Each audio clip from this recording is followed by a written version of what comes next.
Alright, for those who didn't know, I have a Miata. This is the first time I'll probably be on the channel. It's a 93 1.6 turbo Miata. I turbocharged it myself a couple years ago. It's been sitting for the last 3 years because I was off in college and I had a different car. And I finally got the car up here. She surprised me for my birthday and brought it up here, but it got some damage in transport. So this bracket, I just straightened it with a vise as best I could. But it holds a bumper on, so all this is bent out of place.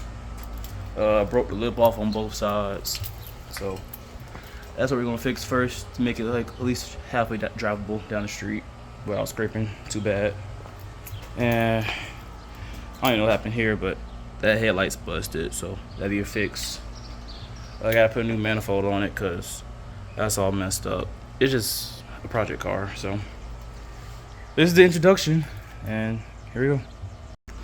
Got that bracket back in those because only the first hole was lining up and now it's completely bad. And then got 2 holes on that side and line it up, put it back on. Alright, so we got the bumper back on the best we could. This is just zip tied up right now because those bolt holes are gone. Now try to reattach this lip. The old lip busted out, so got my drill new holes, and just zip tie it again.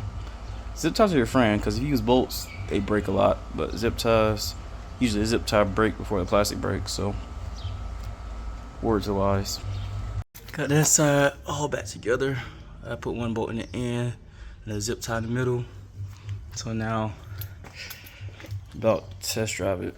But first, I gotta tighten that manifold bolt up, turbo manifold.